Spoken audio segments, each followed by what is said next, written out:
அண்ணா வணக்கம். வணக்கம். இப்போ நான் தமிழர் கட்சி சீமான் அவர்கள் பார்த்தீங்கன்னா மேடைக்கு மேடை விஜய் அவர்களை பற்றி விமர்சனம் பண்ணிட்டே இருந்தாங்க தொடர்ந்து. இப்போ சமீப காலமாக அந்த மாதிரி எந்த விமர்சனமும் வரல, அதை பற்றி எந்த காணொலியும் நம்ம பார்க்கல. அது இப்போ விமர்சனம் பண்ணலையா இல்லை ஒருவேளை விமர்சனம் பண்ணாத இருக்கிறது என்ன காரணமாக இருக்கும்? கூட்டணி பேச்சுவார்த்தை ஏதாவது போய்கிட்டு இருக்குமா? நீங்கள் என்ன நினைக்கிறீங்க அதை பற்றி? நம்ம ஏகேண்ட சேனல் இருக்கு, நீங்கள் என்ன சொல்ல வரீங்க அப்படின்னு சொல்லி. விஜய் இப்போ சீமான் அவர்கள் விமர்சனம் பண்ணல அப்படிங்கிறது உங்களுடைய இது. அது ஏன் விமர்சனம் அப்படின்னு பாத்தீங்கன்னா, நேற்று மழையில பெஞ்ச காலம் இன்னும் முளைக்கவே இல்லை. அதுக்குள்ள நம்ம எதுக்கு அவளை பத்தி நேற்று பெஞ்ச மழையில இன்னைக்கு முளைக்கிற காரணம் முளைக்கவே இல்லை காலம் அப்படியா? இதை போய் விஜய் கேட்டாருன்னு வைக்கிறேன், கேட்கவே மாட்டாரு. இவங்களோட பேச்சு அவர் கேட்க கூட இல்ல, காதுல வாங்குறதே இல்ல. இவங்க எல்லாம் பேசிக்கணும். சொன்ன மாதிரி தம்பி வந்தா துணை முதலமைச்சரா ஏத்துக்கிடுவேன் அப்படின்னு சொன்ன மாதிரி எல்லாம் அங்க இல்ல. இவரு வந்தாலே அவர் ஏத்துக்க மாட்டாரு விஜய் அவர்கள். சீமான் வாலண்டரியா போனா கூட விஜய் ஏத்துக்க மாட்டாரு, அவ்வளவு ஸ்ட்ராங்கா இருக்காரு விஜய். அதனால இவரு தான் சொல்லிக்கணுமே தவிர நான் வந்தா தம்பியை துணை முதலமைச்சரா ஏத்துக்கிடுவேன் அவங்க பேசிட்டு இருந்தாங்க. ஏன்னா என் தம்பி வந்துட்டான், நம்ம தான் ஒன்னா வேலை பார்க்க போறோம். ஆமா நீங்க சொல்ற மாதிரி இப்ப என்னன்னா, விஜய் அவர்கள் கட்சி ஆரம்பிக்கிறதுக்கு முன்னாடி சீமான் அவர்களுடைய நிலைப்பாடு நீங்க பாத்திருக்கீங்களா? கேட்டிருக்கீங்களா? ஆமா, விஜய் அவர்கள் கட்சி ஆரம்பிப்பதற்கு முன்னாடி வரைக்கும் இவருடைய பேச்சுக்கள் எல்லாமே வேற மாதிரி இருக்கும். நீங்க பாத்திருப்பீங்க. கட்சி ஆரம்பிக்கல, மாநாடுக்கு முன்னாடி வரைக்கும் கட்சி ஆரம்பிச்சு மாநாடுன்ற டேட் அறிவிச்சு மாநாடுக்கு முன்னாடி வரைக்கும் சீமான் ஒரு பேச்சு என் தம்பி இந்த மாதிரி தான் இருந்துச்சு. அவரு அந்த ஊர்ல உள்ள உங்க பேச்சுவார்த்தைகள் எதுவும் முரண்பாடு வந்திருக்குன்னு நினைக்கிறேன்.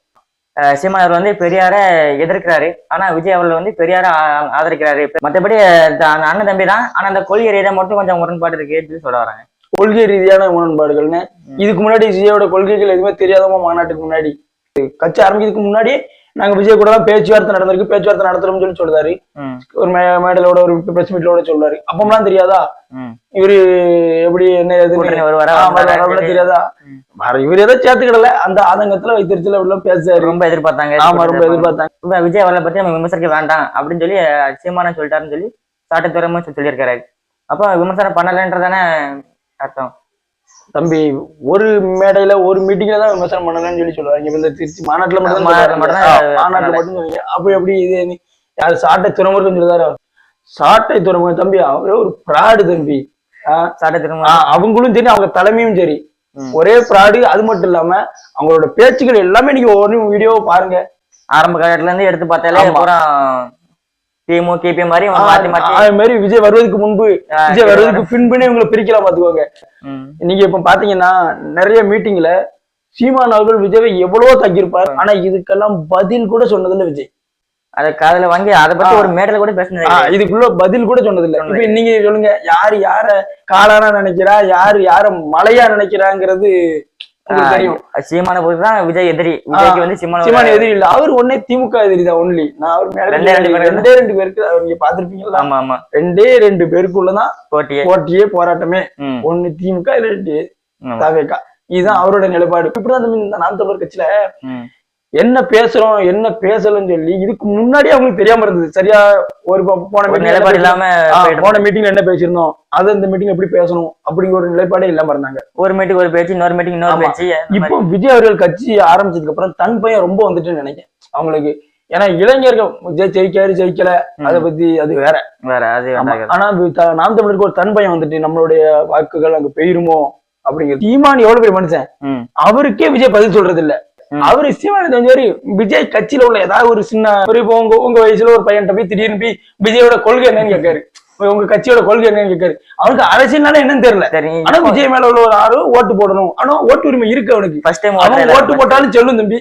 அவனே நீங்க லேசா நினைக்கலாம், அவன் விஜய்க்கு ஓட்டு போட்டாலும் செல்லும். சொல்ல முடியுமா? கொள்கை தெரியலன்றக்காண்டி ஓட்டு போட்டா சொல்ல முடியுமா? அவனுக்கும் ஓட்டு போடுது. ஆனா இவங்க அவன் பேசுன பேச்சுக்கு சொல்லிட்டு இருக்காங்க. வயசு பையன்ட்ட உங்க வயசு பையன்ட்ட ஒரு மீட்டிங்ல விஜய் பத்தி கொள்கை பத்தி என்ன நினைக்கிறேன்னு கேட்காங்க.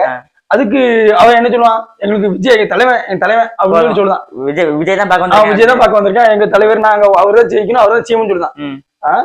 நீங்க அவனுக்கு பதில் சொல்லிடுறீங்க, அவன் கேட்கற கேள்விக்கு பதில் சொல்றீங்க, அவனை விமர்சனம் பண்ணுறீங்க. ஆனா விஜய் வந்து உங்களுக்கே விமர்சனம் பண்ணல. நார்மலா ஒரு விஷயம் எடுத்துக்கிடுமே, முன்னாடி ஒரு விஷயத்த நம்ம ஒரு அரசியல் இப்போ போன வருஷம் 5 வருஷம் ஆட்சியில ஒருத்தர் பேசிருப்பாங்கன்னு நினைக்கிறேன். ஒரு 15 வருஷத்துக்கு முன்னாடி, ஒரு 20 வருஷத்துக்கு முன்னாடி இல்ல அதுக்கு முன்னாடி காலகட்டங்கள்லாம் பேசியிருந்தாங்கன்னா அதை நம்ம எங்க போய் பாத்துக்கணும், ஒரு பேப்பர்ல நியூஸ் பேப்பர் தான் பாக்கணும். ஆமா. இல்லன்னா நியூஸ் பேப்பர் துண்டு சீட்டு எடுத்து பத்திரமா வச்சிருப்பாங்க. அப்படின்னா இது வந்து எல்லார்ட்டையும் இருக்காது பாத்துக்கோங்க. ஒரு முக்கியமா அந்த அரசியலே இருக்கிற ஆளு, இந்த பேச்சாளர்கள், இவங்கள வேற ஆள்கள்ட்ட அந்த ஞாபகம் இருக்கும். பேப்பர்லாம் எடுத்து வச்சிருப்பாங்க, எதிர்கட்சிக்காரங்களை விமர்சனம் பண்ணதுக்காண்டி வச்சிருப்பாங்க. இப்போ அப்படி இல்ல. உங்களை மாதிரி என்னை விட சின்ன பசங்க, உங்களோட சின்ன பசங்க எல்லாம் இப்போ செல்லு வந்துச்சு. கண்டிப்பா என்ன பேசணும் உடனே அப்டேட். நீங்க போன மீட்டிங்ல ஒரு பேச்சு, இந்த மீட்டிங்ல ஒரு, கோவையில ஒரு பேச்சு, திருச்சியில ஒரு பேச்சு, மதுரையில ஒரு பேச்சு பேசினா உங்களை யாரு என்ன நினைப்பா சொல்லுங்க. நினைச்சு பாருங்க. ரெண்டும் பக்கத்துல ஒப்பிட்டு பாத்திரலாம். இப்போ கோவையில ஒரு பேச்சு, திருச்சியில ஒரு பேச்சு, மதுரையில ஒரு பேச்சு பேசிட்டு இருக்கீங்க. இதுல அவங்கள கொள்கை தெரியல, இவங்க அடுத்த கொள்கை பேசிருக்கீங்க. சீமான் அவர் ஒரு கட்சி கொள்கை இருக்கு பார்த்தீங்களா, இந்த கொள்கையை பத்தி பேசினா நிறைய சொல்லிருக்காங்க. நிறைய முரண்பாடுகள் நான் இருக்கு எனக்கு. சீமான் அவர்களை பத்தி நான் குறைகள் எல்லாம் சொல்லல, அவரும் நல்ல விஷயங்கள் நிறைய பேசுறாரு. ஆனா நிறைய குறைகள் இருக்கு, அதை நம்ம இன்னொரு நாள் பேசுவோம். அதனால இவங்க விமர்சனம் பண்ணாமலாம் இல்ல, விஜய பண்ணிக்கிட்டே தான் இருக்காங்க. அவருதான் இவரை கண்டுக்கல. யாரு இந்த வசனத்தை யாரு பேசணும்னு ஒரு இதுல தம்பி இவங்க இவங்களும் பேசலாம், பேசி கேட்டுக்கிட்டு இருக்காங்க.